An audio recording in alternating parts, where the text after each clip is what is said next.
to the Beat Ninjas podcast, where you get an all-access pass to see what happens behind the closed doors of a fast-growing global bookkeeping and financial reporting business. Hey everyone, we're back again for another episode of the Beat Ninjas podcast. And this is the fifth and final episode in the series that Wayne and I have been doing together around our product launches. Wayne, how are you? How's your week been? I'm doing real well. It was an amazing week. It was one where I spent a lot of time with my family on spring break. We enjoyed a bit of disconnected time from TV, internet, our typical weekly schedule, and really spent a lot of family time camping by the beach and enjoying the sea and salt water in San Diego. Excited to share some of the updates around progress toward objectives, the challenges and lessons we learned along our week in developing these projects. How about yourself? Yeah, I've had a pretty good week where it's countdown mode for me now. Baby is due next week. So we're really now just waiting for the arrival date. That's so exciting. I love little ninjas. Hashtag little ninjas, everyone out there. Yeah. There's quite a few now. So let's jump into it. So what were your objectives from last week and how did you go with those? Absolutely. So I had three. So really it was to put my learnings to action, and specifically around building out my first 2-year projection model and identifying some analysis topics that could be shared in my initial review with our customer. So I did run through that first projection model. I did find the tool that I was using actually allowed for a few different approaches, which might make for interesting conversations and learnings down the road. But the approach I took was a simple import of a projection that had been provided. And then also I spent a bit of time creating dependencies. So often in forecasting, you have one account that impacts many other accounts based on its fluctuations. What I found interesting was the tool that we're utilizing Futurely actually allows you the opportunity to create those dependencies so you can create very fluid and dynamic forecast. My second was to create a workflow around how I would onboard clients. I do have 4 beta testing clients that are in the process of being onboarded. They each have varying demands, but I want to create a consistent approach in how we work them and transition them from accepting a sales proposal to that first experience in regards to Beat Ninjas committing to providing something and how they start working into our process and finally get to a recurring service. That was built out. I heavily leveraged the approach that we take in our recurring bookkeeping model. I feel like it provides a lot of clarity to our customers around expectations. It gives them touch points to know that we're moving the ball and that things are progressing. And my third was to begin to create the sales demo and really specifically a script or an example dashboard that we can use to roll out to many of our clients.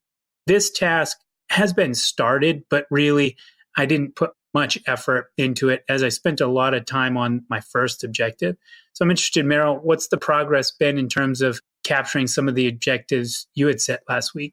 My first couple of objectives related to course delivery, so delivering another week of group coaching and also publishing the last week of course content.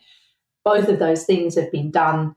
And actually, I only have one more group coaching call to deliver today, and then the course is completed. My next couple of items, the first one related to figuring out the best approach to get testimonials. And as part of running a beta program, one of the questions that we asked of the participants at the beginning was, would they be willing to provide a testimonial if they were happy with the program?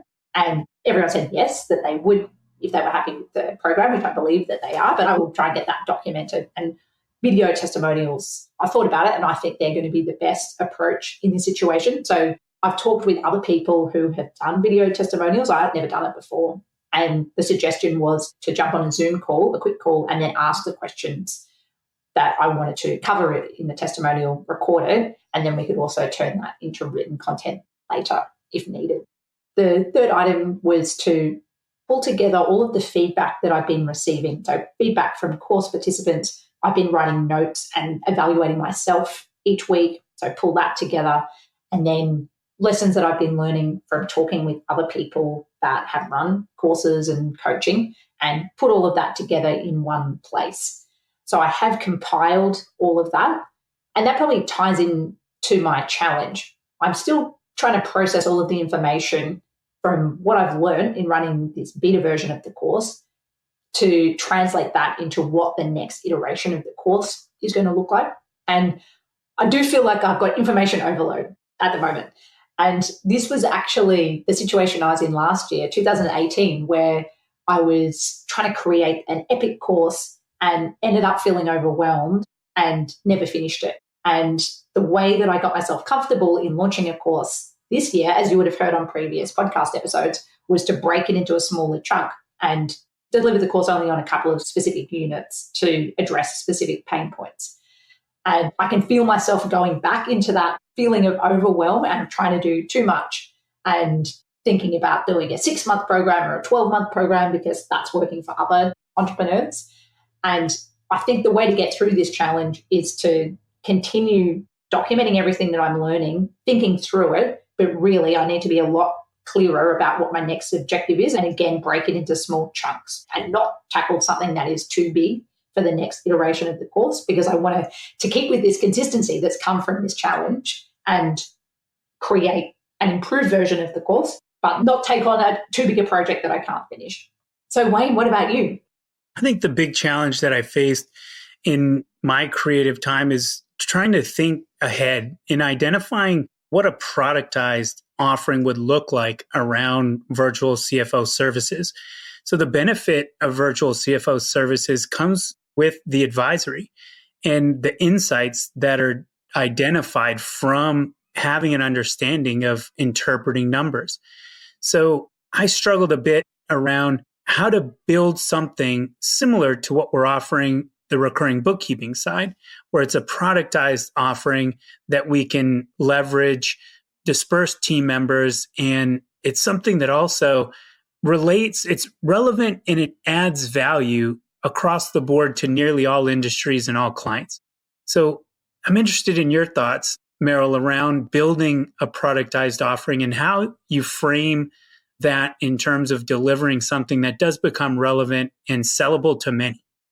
It is hard to do that when you're building a new product, because I think part of building a new product is experimentation and learning from working with customers to really understand what they want. And that was a challenge we had in the early days of Bean Ninjas, where we knew we wanted to create a productized bookkeeping service, but we still did quite a bit of experimentation and custom work at the beginning to really understand what people valued and what we could deliver in a productized way. So for me, having the end goal in mind from day one, which is that it needs to be that you want to build something productized, really helped, but also being aware that sometimes doing some custom work as part of the learning process is actually fine. Everything doesn't need to be systemized from day one, as long as that end goal is, or we're working towards that end goal. Absolutely.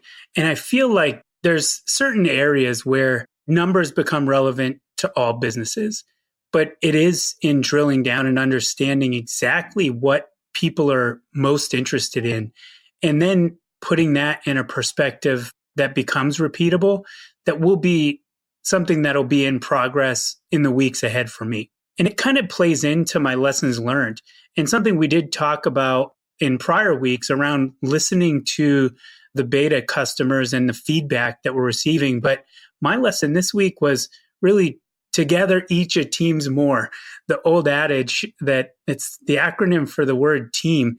And I don't know why I felt this way, but in rolling out these offerings, I felt like this was something that I needed to build on my own. And yes, I was including and getting feedback based on the landing pages we created and rolling some previews out to clients that had expressed interest before, but I never really reached out to our team.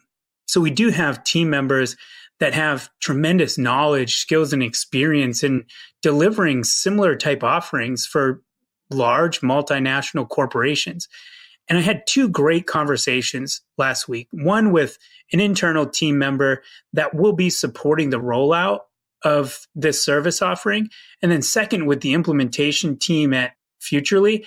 And I'm just not sure why I hadn't reached out and had others provide insight from our team perspective in drafting out the first release of this dashboard product and VCFO offering. So my lesson and my takeaway for this coming week is really to continue to search for ideas and feedback. Not that I have to put all of them into play, but it provides a different perspective on where we could build things going forward. So Meryl, what was the big lesson you took from your workings last week? I've got two. The first one is if you're trying to do something in your business, especially if it's something new, talking with people who have already done what you want to do is really helpful, especially if they've done it recently, because they will have faced many of the challenges and overcome many of these roadblocks themselves. And that was really helpful for me. It was fortuitous that I happened to be interviewing on the Be Ninjas podcast a couple of people that are involved or already have online courses and coaching. And so those podcasts were really interesting, and I was able to ask some questions there, as well as reaching out to my network and talking with other people who also run coaching or online courses, and to really dig into the specifics of things that had worked for them and things that hadn't worked for them. That did also create some overwhelm, which is what I was talking about with my challenges. And that led to lesson number 2, which for me is about working out what I'm not going to do. So it's really easy to write a task list and then feel overwhelmed and think about how you're actually going to get all of that done. So something that I've been working on is listing everything out, but then having a column with what I'm not going to do and being realistic about things that are going on hold. It might not mean that I'm never going to do them, but in the next couple of months, they need to move off my to-do list and into the on-hold area so that I don't feel overwhelmed with the amount of tasks related to the next batch of running the next course. So that leads into my next objectives. I'll set objectives, even though this is the last episode that we're recording in this series, I'll still talk about my objectives anyway, just as a nice way to round it out. So to round out the course, I want to make sure that I record testimonials and get that done while it's fresh in the students' heads, and also really put some time into preparing for the next cohort that will be going through the course and map out what that's going to look like, and well in advance start marketing the next course. What about you, Wayne? So for me, the objectives for next week and beyond are really to just deliver exceptionally. We now have the idea that's been turned into an offering, and we've actually sold it. It's an exciting time where now we just have to do what we do best and put our head and effort down and deliver the best we can to our client. I'm in a similar position where the benefits that are received from the social proof of testimonials in delivering this type of service offering will be the best marketing that we could possibly get. So for me, the big objective is really just to crush it and to sell the crap out of this new offering. Love it. Well, it's been really fun recording this series with you, Wayne. I know it's the end of this series, but it definitely won't be the end of us chatting together on this podcast. So looking forward to talking again soon. Absolutely. Thanks so much. I enjoyed the opportunity. By the way, if you're a coach or consultant, we've published an in-depth guide to help you improve your financial health and cash flow this year. Check it out for free at beninjas.com/coaches. That's BEANNINJAS.com/coaches.